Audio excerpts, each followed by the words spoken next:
Keluaran pasal 15. Nyanyian Musa dan Israel.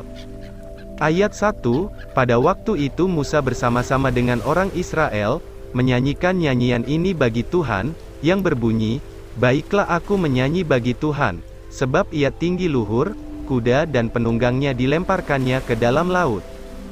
Tuhan itu kekuatanku dan mazmurku, ia telah menjadi keselamatanku. Ia Allahku, kupuji dia. Ia Allah Bapakku, kuluhurkan dia. Tuhan itu pahlawan perang, Tuhan itulah namanya. Kereta Firaun dan pasukannya dibuangnya ke dalam laut, para perwiranya yang pilihan dibenamkan ke dalam laut teberau. Samudera raya menutupi mereka, ke air yang dalam mereka tenggelam seperti batu. Tangan kananmu, Tuhan, mulia karena kekuasaanmu, tangan kananmu, Tuhan, menghancurkan musuh.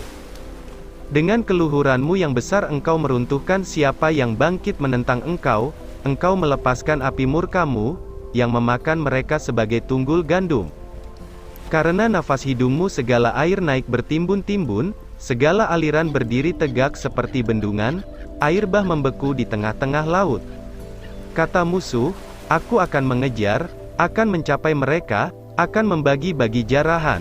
Nafsuku akan kulampiaskan kepada mereka, akan kuhunus pedangku, tanganku akan melenyapkan mereka. Engkau meniup dengan taufanmu, laut pun menutupi mereka. Sebagai timah mereka tenggelam dalam air yang hebat. Siapakah yang seperti engkau, di antara para Allah, ya Tuhan? Siapakah seperti engkau, mulia karena kekudusanmu, menakutkan karena perbuatanmu yang masyhur, engkau pembuat keajaiban. Engkau mengulurkan tangan kananmu, bumi pun menelan mereka. Dengan kasih setiamu engkau menuntun umat yang telah kau tebus, dengan kekuatanmu engkau membimbingnya ke tempat kediamanmu yang kudus. Bangsa-bangsa mendengarnya, mereka pun menggigil, kegentaran menghinggapi penduduk tanah Filistin. Pada waktu itu gemparlah para kepala kaum di Edom, kedahsyatan menghinggapi orang-orang berkuasa di Moab. Semua penduduk tanah Kanaan gemetar.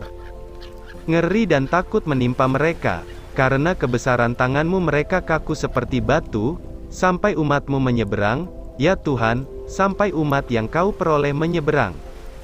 Engkau membawa mereka, dan kau cangkokkan mereka di atas gunung milikmu sendiri, di tempat yang telah kau buat kediamanmu, ya Tuhan, di tempat kudus yang didirikan tanganmu, ya Tuhan. Tuhan memerintah kekal selama-lamanya.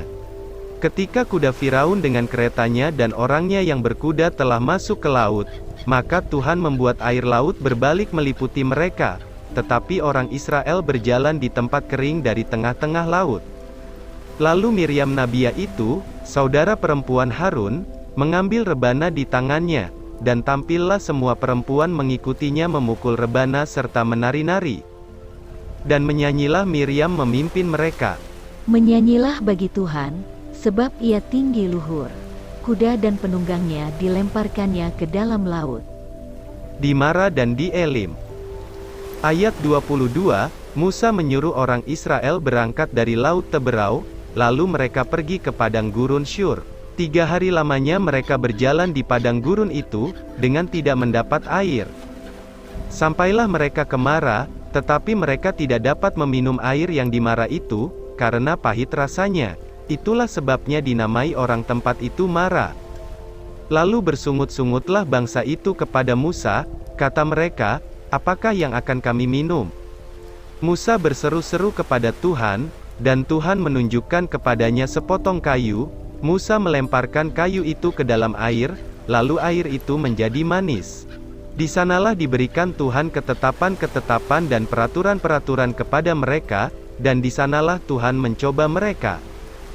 Firman-Nya, jika kamu sungguh-sungguh mendengarkan suara Tuhan Allahmu, dan melakukan apa yang benar di matanya, dan memasang telingamu kepada perintah-perintahnya, dan tetap mengikuti segala ketetapannya, maka aku tidak akan menimpakan kepadamu penyakit manapun, yang telah kutimpakan kepada orang Mesir, sebab aku Tuhanlah yang menyembuhkan engkau.